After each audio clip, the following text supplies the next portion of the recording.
माना गांव का पोथी पर्वत, जहां वेद व्यास जी के द्वारा महाभारत की रचना हुई। मणिभद्रपुरी, चमोली, उत्तराखंड, भारत। जी हाँ दोस्तों, आज मैं उस स्थान पे खड़ी हूँ जिसे पोथी पर्वत के नाम से जाना जाता है।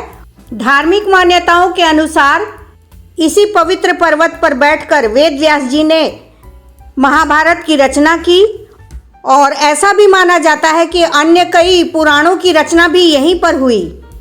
वेद व्यास जी बोलते गए थे और गणेश जी लिखते चले गए थे यहीं पर, यानी इसी माना गांव के पोथी पर्वत पर बैठकर गणेश जी ने पूरा महाभारत लिखा था और कई अन्य, ऐसा कहा जाता है कि कई अन्य पुराणों की रचना यहीं पर बैठकर हुई थी। इस माना गांव की ऊंचाई समुद्र तल से लगभग 3200 मीटर की ऊंचाई पर है दोस्तों। भारत के बहुत ही खूबसूरत राज्य उत्तराखंड में ये स्थित है। उत्तराखंड के चमोली जिले में मणिभद्र नामक एक स्थान है और उसी का ये छोटा सा गांव है माना। उसी माना गांव में ये पोथी पर्वत है जिसकी आज हम सभी चर्चा कर रहे हैं।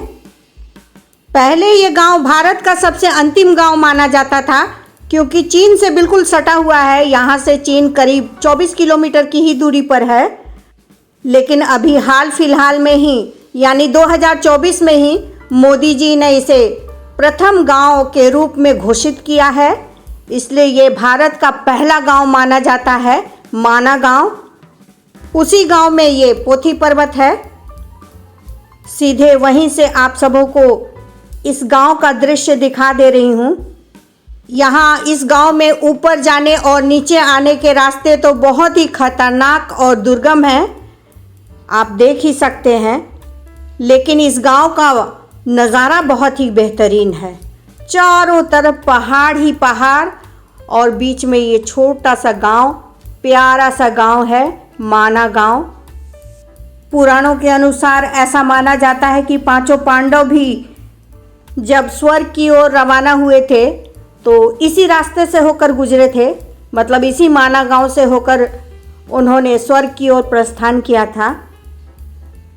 मेरी भविष्य में आने वाली वीडियोस में मैं इसी से रिलेटेड और भी वीडियोस आप लोगों के लिए ला रही हूँ, तो उन वीडियोस को भी मिस नहीं कीजिएगा क्योंकि ये सीधे हमारे धार्मिक, सांस्कृतिक और पौराणिक कथाओं से रिलेटेड है ये माना गांव। ये हमारे माना गांव के गाइड हैं, आइए इनकी भी बातें सुनते हैं। व्यास मुनि को डिस्टर्ब होता था महाभारत। अच्छा, इसी आवाज से उन्होंने श्राप दिया है, कहा तुम यहीं रहना। अच्छा, इसी आवाज से व्यास मुनि जी को डिस्टरबेंस होता था पोथी लिखने में, महाभारत लिखने में ना, महाभारत लिखने में, तो उन्होंने सरस्वती माता को श्राप दे दिया था कि आप यहीं की यहीं रह जाओगे। तो ये सरस्वती माँ यहीं रह जाती हैं, फिर आगे बढ़ती हुई हैं तो गुप्त हो जाती हैं, यानी विलुप्त हो जाती हैं। देखिए यही जो नीचे नदी बह रही है यही सरस्वती नदी है। ऐसा माना जाता है कि ये स्थान सरस्वती नदी का उद्गम स्थल भी है। जैसा कि अभी अभी गाइड भैया ने बताया कि वेद व्यास जी ने माँ सरस्वती को यहीं पर श्राप दे दिया था क्योंकि नदी के शोर से महाभारत जैसे ग्रंथ लिखने में उन्हें परेशानियाँ आ रही थी। आप देख ही रहे हैं मेरे इस वीडियो में दोस्तों कितनी टफ लाइफ यहाँ के लोग जी रहे हैं। हम लोग शहरों में कितनी लग्जरियस लाइफ जीते हैं और यहाँ के लोग इन्हीं पहाड़ों पर अपना जीवन पूरा व्यतीत कर देते हैं। मुझे पूरी उम्मीद है कि इस वीडियो में मेरे द्वारा दी गई जानकारियाँ आप सबों को ज़रूर अच्छी लगी होगी। तो चलिए दोस्तों, आज इस वीडियो में बस इतना ही। मिलती हूँ अगले वीडियो में एक नए यूनिक और रेयर वीडियो के साथ। तब तक के लिए अलविदा। Thanks for watching my video.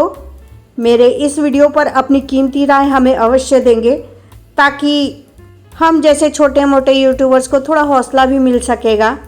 इसलिए लाइक, कमेंट और शेयर करने में बिल्कुल कंजूसी ना करेंगे दोस्तों। तो चलिए दोस्तों, again thanks for watching my video. Bye bye friends, see you in next video. Bye bye.